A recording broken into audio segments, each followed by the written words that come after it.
ஓம் சாந்தி. VK. Surajbhai அவர்களின் தாரணை வகுப்பு, டிசம்பர் 5, 2024. நாம் அனைத்து பந்தனங்களிலிருந்தும் விடுபட வேண்டும்.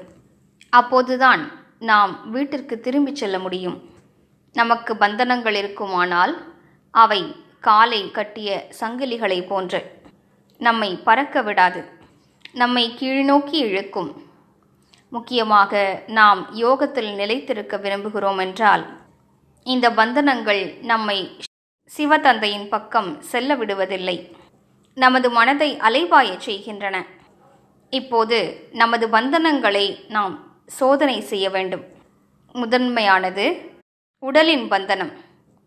இந்த உடலுக்கு ஏதாவது நோய் வந்தால் நம்மை அது கட்டி போடவில்லை தானே? உடலின் கர்மேந்திரியங்களின் ரசனை தனது கவர்ச்சியில் நம்மை அடிமைப்படுத்தவில்லை தானே? உதாரணத்திற்கு, உணவுப் பொருட்கள் மீது உங்களுக்கு மிகுந்த ஆசை இருக்கிறது. நீங்கள் சேவையின் காரணமாக எங்கோ வெளியே செல்ல வேண்டியிருக்கிறது. ருசியான உணவு உண்ண முடியவில்லை என்றால் உங்களால் இருக்க முடிவதில்லை.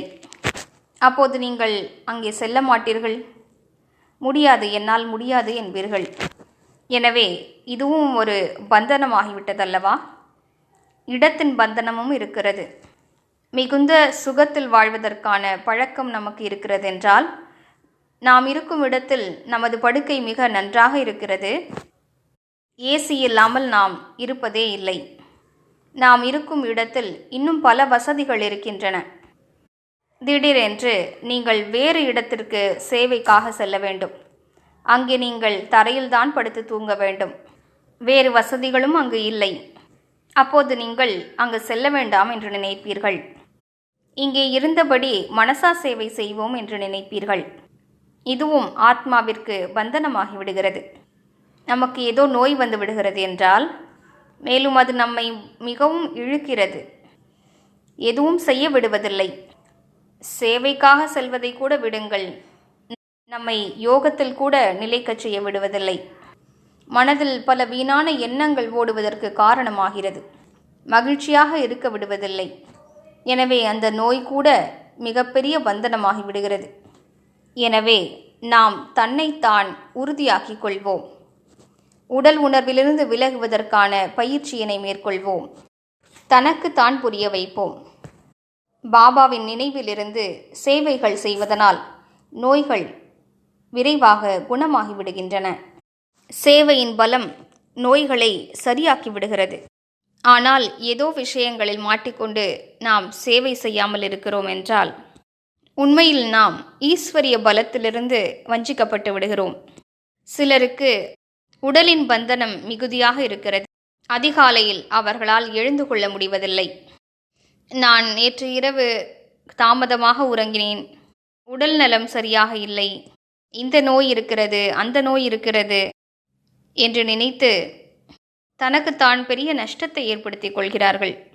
பாபா நமக்கு கூறியிருக்கிறார், அதிகாலையில் எழுந்து தந்தையிடமிருந்து ஆசிகளை பெறுவீர்கள் என்றால், அவரிடம் பேசுவீர்கள் என்றால், அவரது ஆசிர்வாத கரத்தை தலை மீது வைத்துக் கொள்வீர்கள் என்றால், அவரை நினைவு செய்து சக்திகளை பெறுவீர்கள் என்றால், உங்களது நோய்கள் ஓடிப்போய்விடும் என்று கூறியிருக்கிறார். ஏனென்றால் இதனால் மனம் மகிழ்ச்சியடையும், ஆனந்தமடையும். அதன் காரணமாக மிகச் சாதாரணமாக அநேக நோய்கள் சரியாகிவிடுகின்றன. எனவே கவனம் செலுத்துவோம். உடலின் எந்த ஒரு பந்தனமும் என்னுடைய லட்சியத்தை அடைவதில் தடையாக நிற்கவில்லை தானே? அந்த பந்தனத்தை நீக்க வேண்டும்.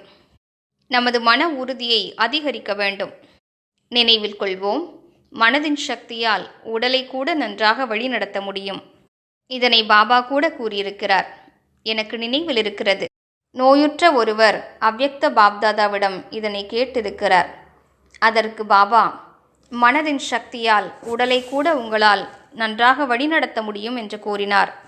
சாரம் என்னவென்றால், மனதில் நல்ல சிந்தனைகள் இருக்குமானால், மன உறுதி இருக்குமானால், பயத்திலிருந்து விரக்தியிலிருந்து விடுபட்டு இருக்குமானால், உடலின் நோய்கள் நம்மை குறிக்கோளை அடைவதில் தடைகளை ஏற்படுத்த முடியாது. எனவே வாருங்கள், உடலின் பலவிதமான பந்தனங்களிலிருந்து விடுபடுவோம். ஓம் சாந்தி.